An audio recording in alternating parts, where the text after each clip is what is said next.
حي على الصلاة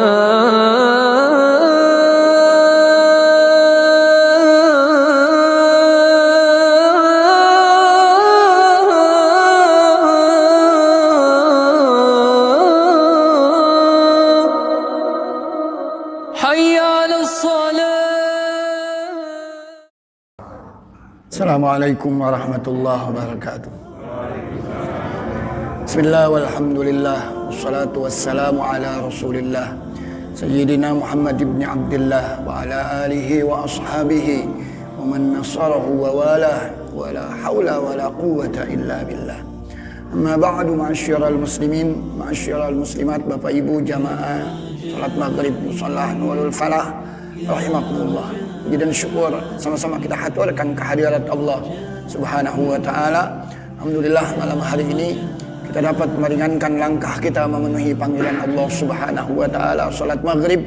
Alhamdulillah telah kita lakukan secara berjamaah. Kita lanjutkan dengan bersama-sama duduk sejenak di majelis yang amat mulia, majelis ilmu. Mudah-mudahan hadirnya kita, duduknya kita di rumah Allah di majelis yang mulia ini, kita senantiasa mendapat ridha dan keberkahan dari Allah Subhanahu wa taala. Amin ya rabbal alamin. Salawat beriring salam semoga senantiasa tercurah limpahkan keharibaan junjungan kita Nabi besar Muhammad sallallahu alaihi wasallam, para pengikutnya, para sahabat-sahabatnya yang hadir berdoa dan berharap semoga nanti di hari kiamat kita semuanya akan mendapat syafaat dari Rasulullah sallallahu alaihi wasallam. Bismillahirrahmanirrahim. Hadisnya bunyinya raqata al-fajr khairun minad dunya wa ma fi. 2 rakaat fajar. Ini ulama-ulama cenderung mengatakan 2 rakaat fajar itu maksudnya apa? Qobliyatas subuh. 2 rakaat fajar maksudnya sembahyang 2 rakaat sebelum subuh. Sudah masuk waktu, sebelum ditunaikan ibadah sholat subuh yang fardu, sholat dulu 2 rakaat. Raqata al-fajar, 2 rakaat fajar. Rasul bilang khairun minad dunya wa ma fi, lebih baik ketimbang dunia beserta seluruh isinya. Wah, itu penting benar. Saya sih mengiyakan. Insya Allah saya berusaha untuk istiqomah menjaga raqata al-fajr. Meskipun mungkin tidak terlihat di musola. Kalau di musola saya sudah melakukan, karena memang sebetulnya sholat sunnah itu afdolnya dilakukan di rumah. Tapi kalau antum khawatir tidak bisa melakukannya di rumah, ya antum begitu azan datang ke musola, sholat. Tadi saya setuju. Kalau sholat subuh itu supaya dapat raqata al-fajar, 2 rakaat fajar, qomatnya itu coba diperpanjang. Ya, mungkin yang membaca sholawat itu setelah dia sholat azan, dia kan sholat juga. Habis sholat dia baca sholawat. Baca sholawatnya mungkin diperpanjang 10 menit atau mungkin 15 menit. Baru setelah itu dia qomat. Padahal kalau berdasarkan hadis ini yang benar, 2 rakaat fajar itu lebih baik ketimbang dunia beserta seluruh isinya. Maka ada orang mengatakan, siapa sih orang terkaya di dunia? Disebutkan si fulan, si fulan, si fulan, si fulan. Dan yang terakhir ada orang yang terkaya di dunia itu nomor 1 adalah Anda yang tadi sebelum subuh melakukan 2 rakaat qobliyah subuh. Orang terkaya di dunia nomor 10 si fulan, nomor 9 si fulan. Nomor pertama Anda yang tadi melakukan sholat subuh, sebelum sholat subuh melakukan 2 rakaat qobliyah subuh. Sampai ada yang begitu, saking pentingnya itu.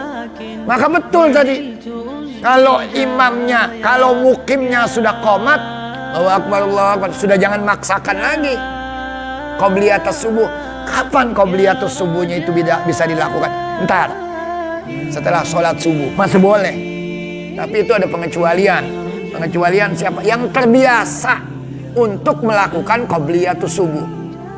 Dia selalu melakukan qobliyatus subuh. Tapi yang namanya manusia, tadi saya bilang ada alfanya juga. Ketika dia terbangun, ya Allah, ke masjid belum lagi rakaat al-fajar, sudah mukim melantunkan iqamat. Dia belum sholat rakaat al-fajar. bukan kebiasaan. Maka nanti setelah sholat subuh dia bisa itu melakukan 2 rakaat qobliyah subuh. Boleh. Kenapa itu?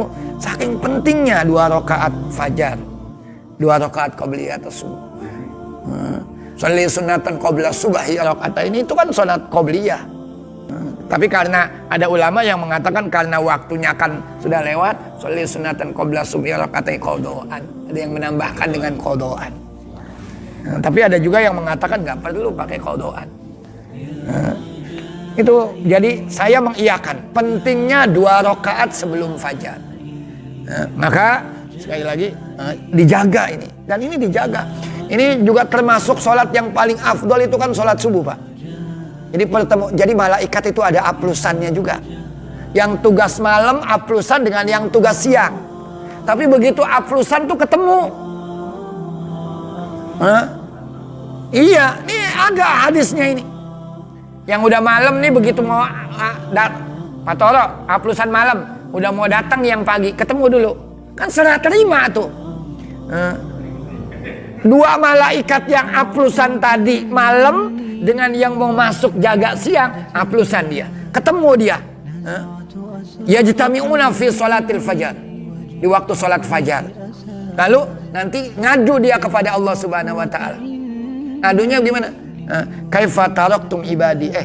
Tadi waktu ente mau tinggalkan hamba saya, lagi ngapain dia? Dijawab oleh malaikat yang tadi ini aplusan ini. Taraknahum wa hum yusallun. Ketika kami tinggalkan dia lagi sholat. Wa atainahum wa hum yusallun. Tapi begitu kami datang, yang satu lagi, begitu ente datang, dia lagi ngapain dia? Lagi sholat. Begitu kamu tinggalkan, dia lagi sholat. Karena memang pertemuan itu ketemu di waktu sholat fajar. Di sholat fajar itu 2 malaikat yang aplusan itu ketemu di situ. Masing-masing nanti malaikat itu melapor kepada Allah. Bagaimana kamu mendapatkan Qurtubi tadi? Malaikat yang baru aplusan nih, lagi sembahyang. Kemudian malaikat yang satu lagi, ketika ente datang, apa yang dilakukan? Lagi sembahyang. Jadi laporannya itu baik-baik terus. Maka kenapa ada puasa namanya puasa Senin Kamis? Puasa Kamis itu kenapa kita dianjurkan puasa Kamis? Karena amalan kita selama seminggu itu dilaporannya hari Kamis. Maka Nabi bilang, saya pengen ketika laporan amal saya itu disampaikan oleh malaikat kepada Allah, saya dalam keadaan berpuasa. Jadi sekali lagi, saya mengiyakan ini yang ditanyakan Al-Ustaz Haji Ma'mun. Ayo jaga rakaat al-fajar. Usahakan. Kalau tidak di rumah, ya di masjid, di musola. Usahakan 2 rakaat. Bacaannya itu apa? Bacaannya itu kata Nabi yang ringan saja. Kalau antum mau setelah Fatihah itu bacanya di rakaat pertama Al-Kafirun. Di rakaat kedua setelah Al-Fatihah antum baca Al-Ikhlas. Jadi disuruh diringankan. Bagi Nabi itu sudah ringan. Di setelah Fatihah bacanya Al-Kafirun, setelah Fatihah di rakaat kedua bacanya Al-Ikhlas. Mudah-mudahan dengan begitu kita mendapatkan fadilah khairun minad dunya wa ma fi, lebih baik ketimbang dunia beserta seluruh isinya. Saya mohon dibukakan pintu maaf. Hadanallahu wa iyyakum ajma'in. Billahi taufiq wal hidayah wal ridha wal inayah. Wassalamualaikum warahmatullahi wabarakatuh.